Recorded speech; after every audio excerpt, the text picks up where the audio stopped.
एक बार जब बाबा साहेब लंदन में गए तो गांधी ने सभी के सामने, अंग्रेजों के सामने बाबा साहेब की आलोचना करते हुए कहा कि डॉक्टर अंबेडकर अपने समाज का क्या भला करेंगे। डॉक्टर अंबेडकर तो खुद सूट बूट में रहते हैं, फैशन में रहते हैं। तो बाबा साहेब ने उन्हें जवाब देते हुए कहा, मिस्टर गांधी, तुम्हारी वर्ण व्यवस्था ने मेरे समाज को सदियों से गुलाम बनाए रखा है। क्या आप चाहते हो फिर से मेरे समाज के लोग हजारों साल तक फिर नंगा रहें? मैं इसलिए सूट वूट पहन कर रहता हूँ ताकि मेरे समाज के लोग मुझे देखें और मेरी तरह सूट वूट में रहें। क्या रहते नहीं आज हमारे समाज में, चाहे किसी वजह से खेती किसानी जो लोग कर रहे हैं तो उनकी अपनी मजबूरी हो जाती है, लेकिन वो भी नहा धो के अच्छे कपड़े जरूर पहनेंगे। महिलाओं के पास इतने कपड़े हैं। बाबा साहब जब लंदन से आए तो माता रमाबाई को पता लगा कि मेरे साहब आज लंदन से आ गई। तो माता रमाबाई कहती है, मैं भी अपने साहब को देखने जाऊंगी। तो वो जल्दी जल्दी सुबह में उठती हैं और उठने के बाद में सारा काम भुगता लेती हैं और भुगताने के बाद में वो अपने बक्से की तरफ चलती हैं। जैसे ही बक्से की उन्होंने बक्सा खोला और बक्से में जैसे साड़ी का हाथ गया तो उस साड़ी पे तरह तरह के छेद, हजारों छेद। माता रमाबाई देख कर रोने लगी कि मैं आज अपने साहब को देखने कैसे जाऊंगी, मेरे पास तो कोई साड़ी भी नहीं है, मेरी साड़ी ही सारी कटी हुई है चारों तरफ से। मैं इस साड़ी को पहन के तो मैं जा नहीं सकती, मेरे साहब की बेइज्जती हो जाएगी, कोई मुझे पहचान लेगा तो मेरी मजाक बनाएंगे कि बाबा साहब तो इनके इतने सूट वूट में, इतने फैशन में रहते हैं और रमाबाई इतनी टिपरानी साड़ी में यहाँ पे आई है। तो उन्हें एक पगड़ी दिखाई दी।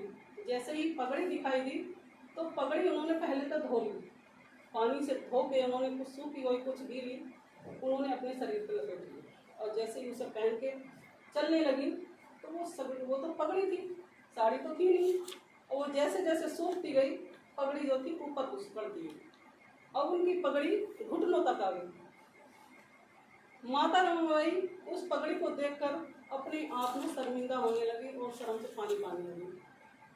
जहां तो उन्हें पहली सीट पे बैठना था, पहली सीट पे बैठना था, आगे जो पहली सीट थी उस पे उन्हें बैठना था क्योंकि उनके साहब का सम्मान हो रहा है।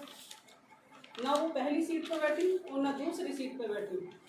वो सबसे पीछे एक पेड़ था, पेड़ की जड़ में जाके वो खड़ी हो गई और अपने साहब का सम्मान देखने के लिए इतनी खुश हो गई, इतना गर्व उन्हें महसूस हो गया कि एक अनपढ़ महिला को इतने बड़े विद्वान से, मेरा नसीब इतना अच्छा है कि एक विद्वान मुझे मिले।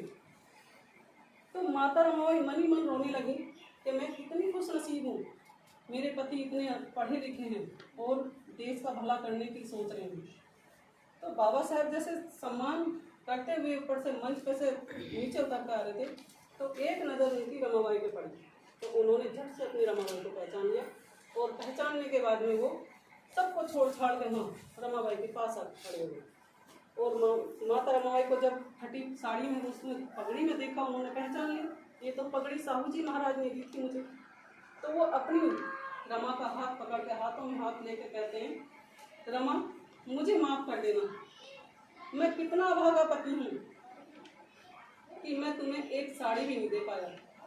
तो रमाबाई उनके होठों पर हाथ रखती हैं और कहती हैं, उंगली रख के कहती हैं कि साहब ऐसा ना बोलो, ऐसा बोल के मुझे छोटा साबित मत करो। अगर मुझे कुछ देना ही चाहते हो तो मुझे एक वचन दीजिए।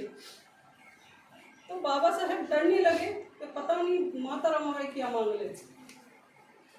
बाबा साहब सोच रहे थे मेरे तो जेब में एक रुपया भी नहीं है, मेरे पास गहने भी नहीं है जो मैं रमाबाई को गहने दे सकूं।